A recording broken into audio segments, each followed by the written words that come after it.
What's going on, ladies and gentlemen? My name is Michael and welcome to FudgeMuppet. More importantly than that, welcome to part 9 of our series, which you can begin watching from any episode you like, 5 Things We Want in Elder Scrolls 6. This series is one of my favorite things to work on at the moment, although it's been a whole month since part 8. As always, the longer I wait, the more intense your threats to me become. Life as a YouTuber isn't always easy. You see, George Millard, who must have pretty good ties with some higher-ups being tall giants, cautioned me, part 9 or the giants cancel the Skyrim space program. Then George Philippakis, and honestly, I feel like if your name is George, you have a 50% higher chance of getting your threat in these videos, comes out with part 9 or the game will release exclusively on the Soldier Boy console. Maybe that's what I want, George. Now, as expected, we had some threats relating to Fallout 76, which ranked pretty highly from both Daz and Kikyo, and honestly, I still think the idea of Elder Scrolls 6 being an online game is one of the most scary things you've come up with.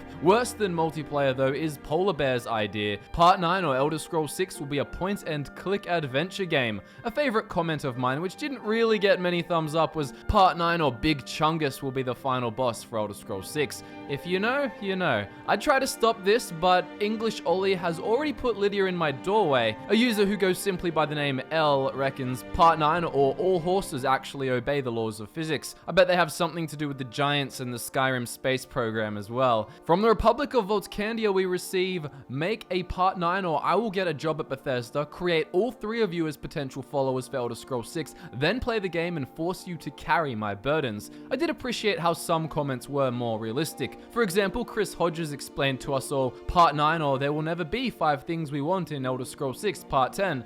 That's literally just true. To help confirm a part 10, please threaten us and also definitely brainstorm some ideas we haven't covered yet. Our list is getting massive now. Speaking of which, I now present the latest additions. The first desire in this video was actually inspired by a commenter on a previous video in the series. A user by the name of Fraser H wanted trainers to be more useful. He didn't like that you could just pay gold for instant skill boosts, and he loved how the Angie's Camp training quest actually made you need to practice to get better. He wanted trainers to be more of a necessity as you became more advanced, and while I don't 100% agree with the entirety of his idea, I more or less agree with the concept as a whole. In Elder Scrolls 6, trainers should be made much better.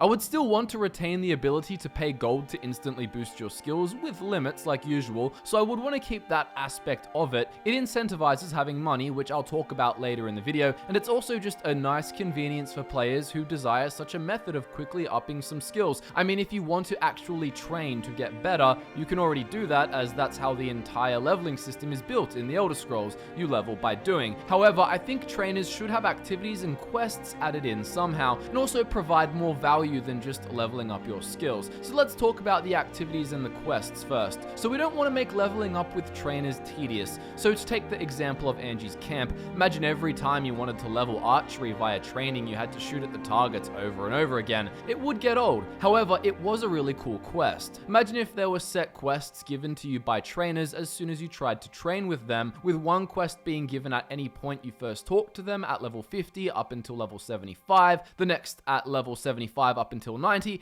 and the final one being given after you reach level 90 in a skill and try to pay for training with a master. In-game, the rank of trainers was done differently in previous games, and I don't really mind how it's done, to be honest. But for sake of example, I've just decided to go with the idea that the adept trainer should be an expert, so they can get you to level 75. Then the expert trainer is just a high-level expert and can take you from 75 to 90, but then to be a true master, you'll need to go to the master trainer for the last 10 levels. Again, I don't really care how they do the levels, but the concept here is proving yourself to the adept, expert, and master trainer that you're worth their time. Your skill with destruction magic might be level 50, but how do they know that? They can't actually bring up your skills menu, so they're going to want you to prove yourself or help them so that they know that you're worth training. You may think, but if I'm paying them, why does it matter? Well, just like in real life, most trainers want to stick to students who are long-time customers and who are dedicated enough to put in the work to benefit from the training. That's the rationale personalization, but the real reason is obviously 3 more quests per skill, 1 from each different trainer, which is just more fun in the game. They would teach you about the skill you're using and probably expand on the lore a bit too. Imagine the master one-handed trainer in Hammerfell is a sword singer, and his dialogue and quest explore the history of the Ansei, uncovering more information about the Yakuden migration. And do you think a sword singer will waste his time on just anyone? No, you must prove yourself, hence the quest. At least in Skyrim, there were the quests to get the master spells for each school of magic. Imagine quests like that done at level 50, 75, and 90, needing to be completed to unlock the trainer for use. This was kind of done in parts in Elder Scrolls for Oblivion to a much more minor extent. For example, Morana Ryan, the master sneak trainer, made you steal a coin from her pocket if you wanted her to train you. I want this, but for the adept, expert, and master trainer, and for it to be a proper quest. For alchemy, the adept trainer in Hammerfell might send you to a hidden cave, home to a rare flower and a unique fungus. You're instructed to take these ingredients and mix them together in a special way described by the trainer. You'll then create a special poison which you'll want to use to defeat a toxic assassin beetle. The poison simply adds 25 points of additional damage to insectoid and arachnid opponents, so things like assassin beetles and scorpions. So just from the adept alchemy trainer, you'll unlock the ability to make this new special poison.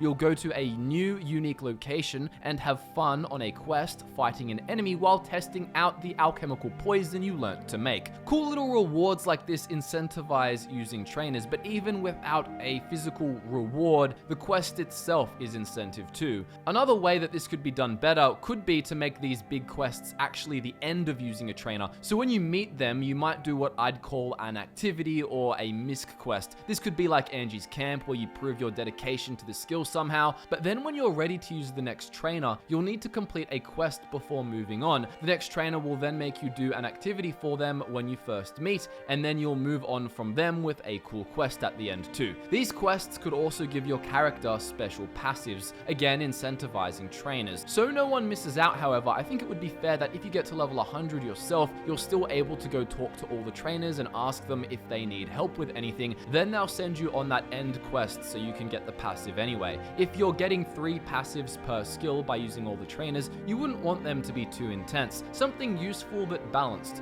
A cool example would be 10% more draw speed with a bow or crossbow, or a 10% chance to stagger with each two-handed strike, or draining 20% more stamina with frost magic. Next up, we've got a more basic idea, again suggested by you, the Elder Scrolls fans. A viewer named Arek Shoot explained that Elder Scrolls 6 would feel more alive with more wildlife. This shouldn't take too long to explain, but I definitely wanted to include it as our second desire because it can really improve the atmosphere of various locations and environments. To be honest, previous Elder Scrolls titles, including Skyrim, didn't do wildlife awful or anything like that. There were foxes, rabbits, mountain goats, wolves, elk, deer, hawks, and even ants if you looked close enough. That's just to name a few things, but I think we should overhaul wildlife anyway. I'd want more variety in wildlife, even just more skins for the same animal, more depth to how the wildlife behaves, and more occurrences where it makes sense. For example, bats should be found in caves all over Skyrim, as they really added to the vibe of certain dungeons, and it makes sense. Who can forget the swarm of bats that erupt from the final chamber in Bleak Falls Barrow?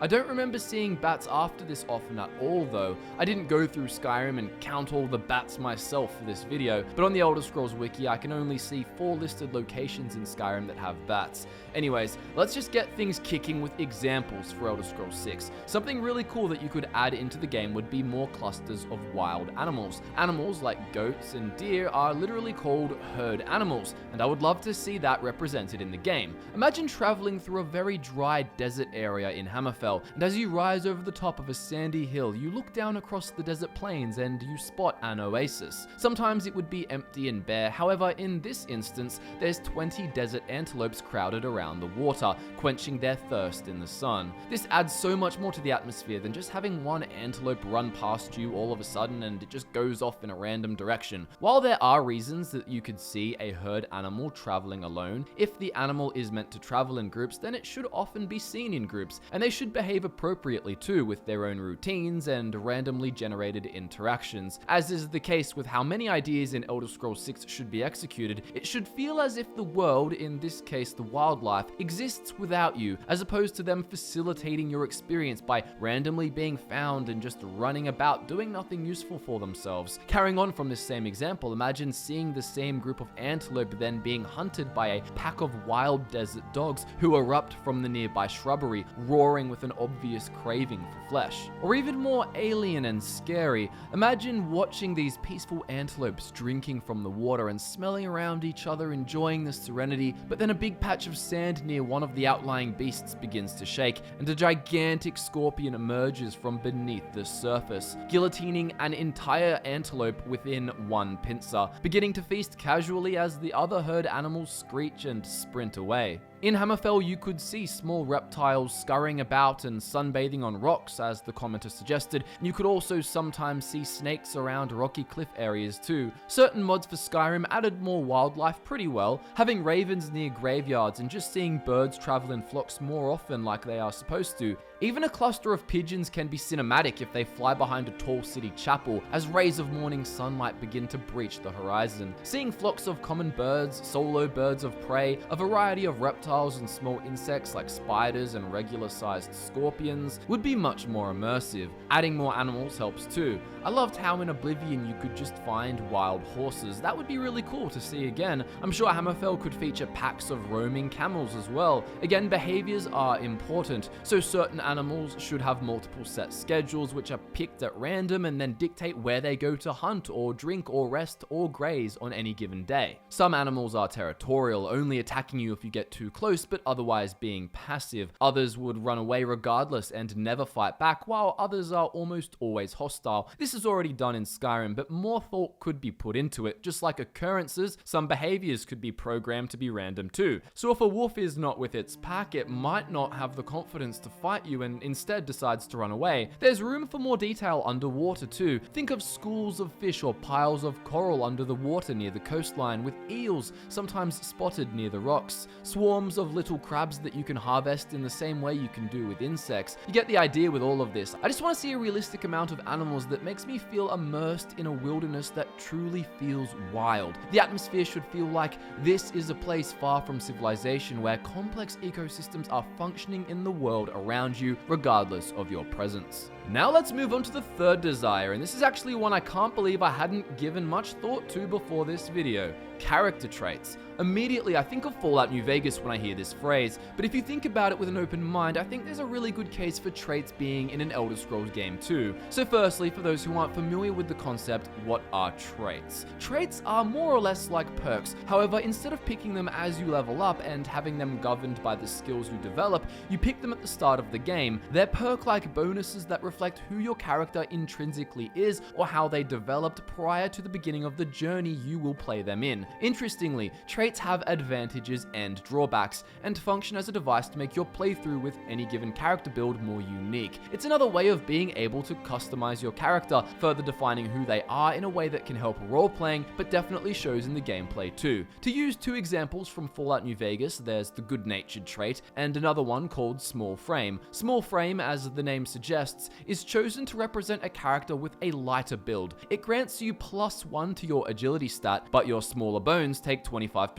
more limb damage. The good-natured trait gives you +5 skill boosts to all of your social and utility skills, those being barter, speech, repair, science, and medicine. However, it minuses 5 from your damage dealing skills like explosives, guns, melee weapons, unarmed, and energy weapons. I think it's pretty obvious how these help for both role-playing and for creating character build diversity, both of which I'm a fan of increasing in Elder Scrolls 6. So why aren't there traits in Elder Scrolls games? Well, technically character traits haven't been in BGS games, as Fallout New Vegas wasn't made by them, nor was Fallout 2 or Fallout 1. In Daggerfall, there were special advantages and disadvantages that you can take on for your character class, with the benefits making level advancement harder and the disadvantages making it easier. But apart from that, there hasn't really been anything close to traits. I think one of the main reasons is because there are racial traits already implemented as something that helps to define and differentiate your character, whereas in the Fallout universe, you simply play as a male or female human, so character traits can feel more impactful here. That said, why not just have character traits on top of racial traits in an Elder Scrolls universe? There would obviously still be substantial differences between members of the same race. Stripping out the small frame trait and throwing it into Elder Scrolls, one could say that, for example, some orcs are born bigger than other orcs, and some are born much skinnier, being more fragile but faster movers. This could be represented by sprinting, swinging all weapons, and drawing your bow 10% faster,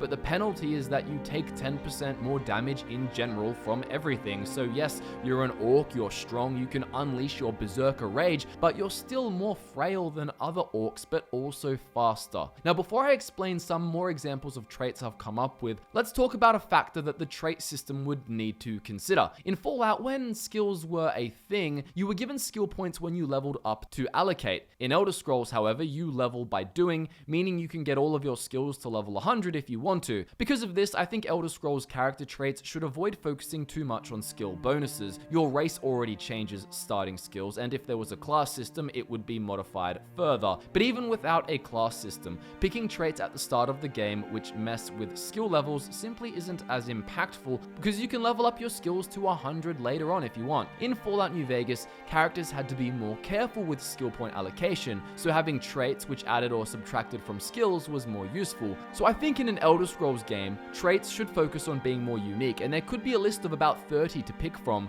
You can only pick a maximum of 2 character traits, which incentivizes replayability, and you'll still be able to pick just one trait or no traits at all for people who don't want them. Here's some traits that I've come up with, and keep in mind I'm operating under the presumption that other mechanics we desire, such as disposition and reputation, are in the game. So you could have a trait called criminal. You've got a criminal background and it shows. Picking this trait will increase your disposition by 20% with bandits, thieves, assassins, and others partaking in illegal acts. You'll find 30% more gold while pickpocketing, and lockpicks are 15% sturdier. On rare occasions, bandits you encounter may not be hostile towards you. However, your disposition will be reduced by 20% with higher class NPCs, those affiliated with government factions and law enforcement. In addition to this, your bounty will increase 30% faster than normal. See how there's a good amount of complexity to this trait gameplay wise, but it obviously adds a lot to role playing as well. Another really niche trait could be called underdog. You've got what it takes to win, but no one else believes it yet. You'll start dealing increasing amounts of damage when your health falls below 50%. However, as this happens, enemies may act more confident, being less likely to flee and power attacking more often.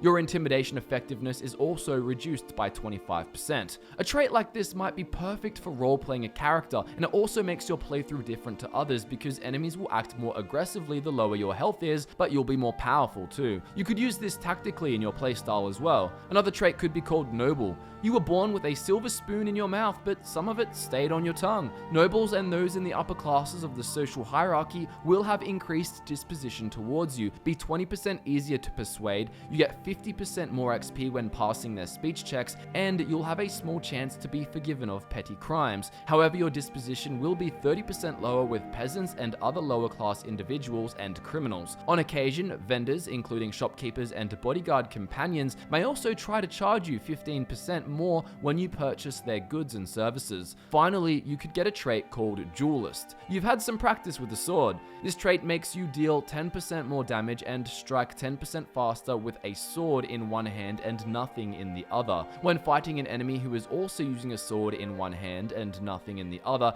you'll deal 15% more damage. However, to represent a lack of training against other types of warriors, your blocking is 30% less effective against two-handed strikes, and your chance to stagger when struck by an unblocked two-handed power attack is 50%. With this trait, you'll still enjoy more damage and speed against the two-handed opponents. You'll just really want to steer clear of their attacks. Furthermore, there is an opportunity cost because you must leave the other hand empty, negating the ability to protect yourself with a shield, to fire off spells, or to dual wield. In a nutshell, being able to select 2 character traits would be a sensational addition to Elder Scrolls 6 because they make your playstyle more unique. They enhance the role-playing, they incentivize replayability by keeping things fresh, and are completely optional. Next up, we've got a pretty cool idea for Elder Scrolls 6. The best way I can describe this fourth desire is a better implemented economic, private, and government system. Broadly speaking, what does this entail? Well, it means more economic presence physically shown in the game.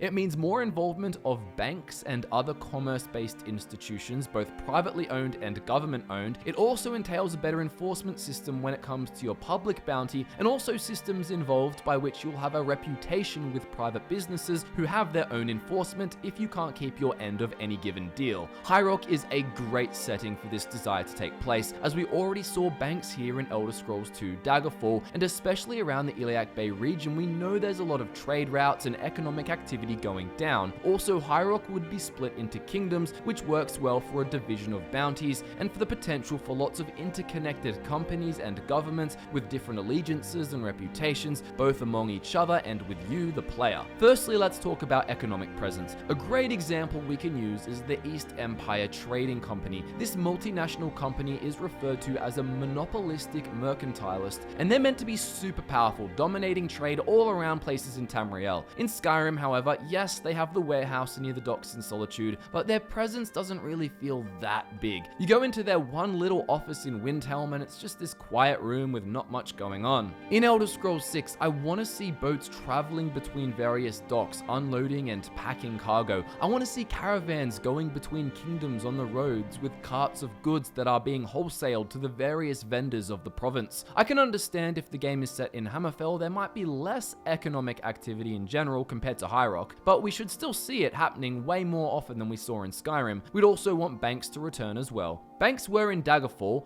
and could be used to store your coin and also to borrow money from. There was interest rates on loaned money, and the reason you had to store coin was because it used to have weight. I don't necessarily want coin to have weight in Elder Scrolls 6, but having a bank that functions as a place that can lend you money could be cool. You could also store items there as well for a small fee, in case you have things that you don't want to carry, but you want to ensure they're well looked after. Eventually, when you get a house, you could just store it there, but until then, this storage feature of a bank would be useful. Furthermore, you could take out a loan to buy a house too. Something cool is that I would want these banks, or just generally speaking, commerce-based organizations, to be both public and private. Some would be run privately by businesses, while others would be more attached to the government of a kingdom itself. Maybe it would be interesting to be able to store money here to earn a small amount of interest, obviously at a lower rate than what they have for when you borrow money. Obviously, the rate of return would be quite small, otherwise people would put their money in the bank and just spam the wait function to get rich. Think of it more as a rate that's not crazy advantageous, but it's still better to put your money there as opposed to just having it in your inventory doing nothing and being coin that you're not buying anything with. Earning interest would be a super small detail to the bank system, and definitely not the main focus of banks or what I'm trying to say here. You're much more likely to be using the storage for items and the borrowing function, but why borrow money? Well, it could have a big advantage and be quite tactical. You could borrow money early on and then kit yourself out with decent items to go on a harder quest that might not feel as accessible early on, usually, and then you succeed due to your slightly better gear, which gives you access to some decent loot and maybe a special weapon, and then you use that special weapon to go loot more and pay back the money, so you can have a strategy with it all. Another example would be borrowing money from a region where you're not wanted by the law to go pay off a bounty in another region where you're considered a criminal. This would be useful, but be careful, because if you don't work hard to pay it back, then you'll have enforcers coming for you. Now, speaking of bounty systems, we will want them separated into different regions still, and we'd like for the guards to just be better at enforcing things too, and not have it like Skyrim where you can often just choose to leave conversation with a guard when they're suspicious or accusatory. And if you're out in the wilderness with a big bounty on your head, we want to see guards coming out for you. You can't just expect to be safe in the forests if you've murdered 10 people in a city. For big crimes like that, guards may periodically be sent out to come search for you. Now, as you can probably tell, we want a difference between public, that being guards, and enforcement involving the government, and private enforcement. For example, if you borrow from a big successful business, then if you don't pay them back on time, they will send their own private enforcers after you, and privately contracted mercenaries if things get bad enough. You won't be fighting against city guards. The reputation system we want with factions in Elder Scrolls 6 would also come into play here. So these institutions would be factions, not joinable ones though, just like how in Fallout New Vegas you had a reputation with Freeside, but it wasn't actually a faction you joined. So for sake of example, let's say you forcibly rob the East Empire Trading Company warehouse. Your reputation with them would be damaged, and because they're powerful, they'll send people to come get you, so watch out. They'll also send out enforcement if you borrow money from them and refuse to pay them back. The city guards aren't going to get involved because this is a business problem, not a problem of the state. Businesses handle their own accounts, but that said, some would be tied to the government more.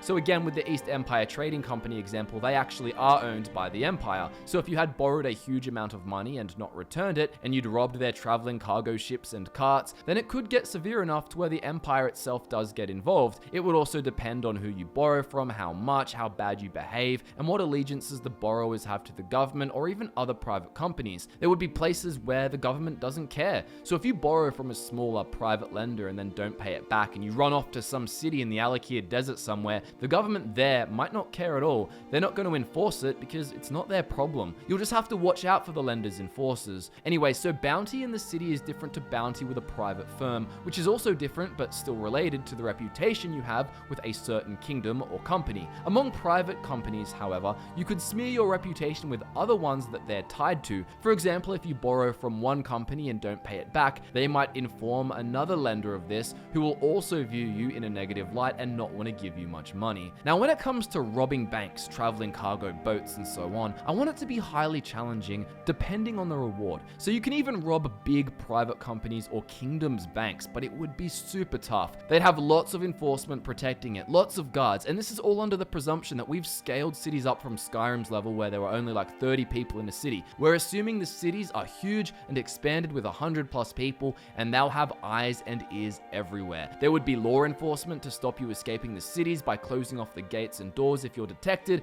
and sneaking into the banks would be really hard too. If it's just traveling cargo, then it should still be tough, but nowhere near as difficult as a full city heist. In some situations, there might be multiple keys that need to be pickpocketed and lots of people who can spot you everywhere, so even when you're really good at stealth, if you try to rob the biggest bank, you could expect a 60% chance at failure, but the reward is really good. Obviously, you could be detected and still rob something, but then your reputation will be severely damaged and you'll have people coming to find you. Anyways, if you're not a total criminal and you borrow money tactically and pay it back on time, and you also do side quests for some of these wealthy companies and factions, then their borrowing terms can become more favorable, better payback periods and slightly lower rates. So if you're a character who would tactically borrow money, or you're just not patient enough to save up for a house, it's an advantage to have good reputation with these factions. Now, besides a bank system that involves government and private groups, reputation systems, borrowing, storage facilities, and better executed enforcement measures, and more economic presence in general, and heists, what else do we want?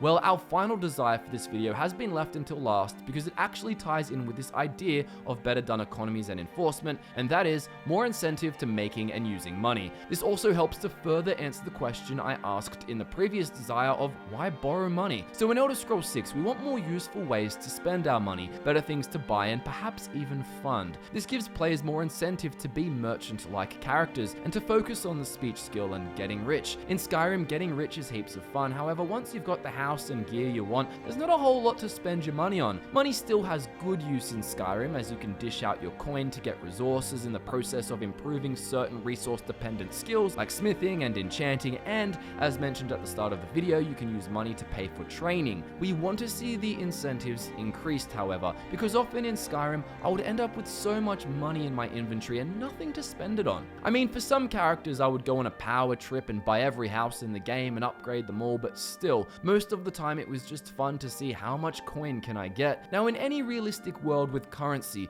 it can generally be used to solve a lot of life's problems, and we want this reflected in the game. Imagine the incentive there would be to play a merchant build if you could use your money to fund sides of a civil war or bribe people more often and in a really impactful way. To use Skyrim's Civil War factions as an example, imagine walking into a Stormcloak camp and actually bribing the camp leader and all of the soldiers. You give them a fat sack of coin and tell them that all they have to do is simply not show up to the battle, and then they'll get another payment this large when the fight is finished. You could fulfill your end of the deal afterwards or not, but it would still cost you quite a bit just to have them not show up, and if you don't pay the second half, perhaps they come attack you later in the game. Maybe the soldiers can't all be swayed, so you only bribe the leader of the camp, and he fakes it to the soldiers that he has received orders in the mail that the soldiers need to deploy the day after, and he tricks them. Then picture yourself arriving at the battlegrounds, fighting alongside the Empire's troops, and only half of the amount of expected Stormcloak troops show up, giving you a massive advantage. Imagine in some situations, if you had loads of money to blow, you could fund the soldiers on the side you're fighting for,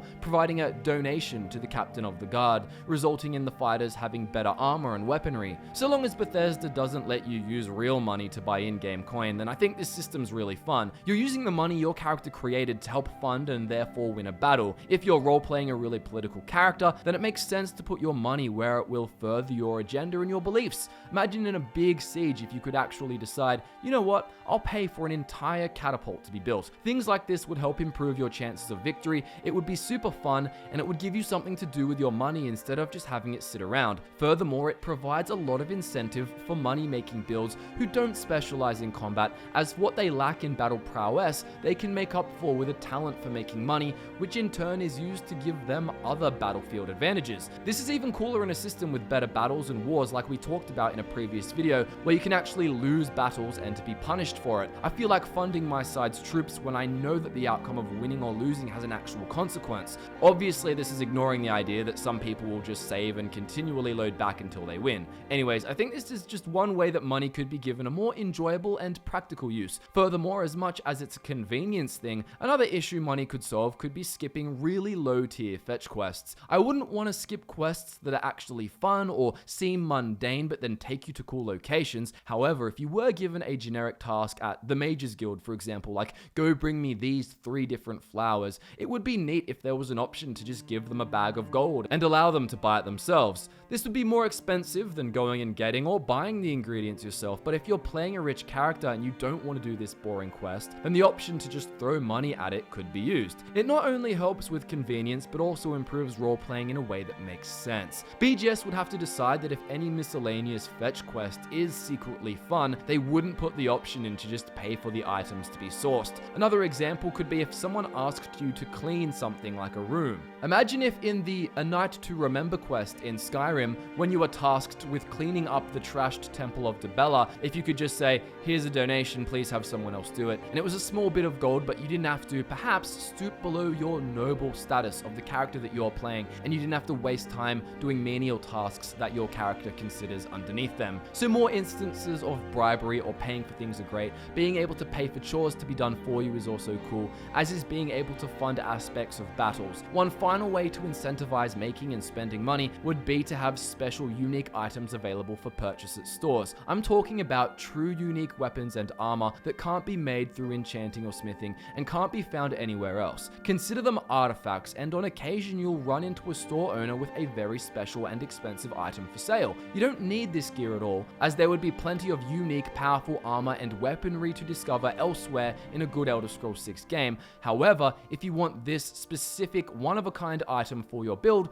well, perhaps the only way it can be obtained is through a purchase at a specific store. This point was pretty straightforward, and I'd love to see it implemented into the next upcoming Elder Scrolls title. And that, ladies and gents, concludes part 9 of 5 things we want in Elder Scrolls 6. This time I really want to see more ideas in the comment section below. Have a massive brainstorm and see if you can think of any topics that we haven't. This is part 9, meaning we've now covered 45 different things we want to see in the next Elder Scrolls game. Once we get to 50 things with a part 10, we might end the series and just hone in on some individual but more in-depth Elder Scrolls 6 discussions. Or maybe your threats will keep it going to part 11, who knows. Thank you all so much for tuning in and listening to my thoughts and ideas on all these concepts. I'd love to know what you think too, so don't be shy. Social media links are in the description as always. My name is Michael, and I look forward to nerding out with you again very soon.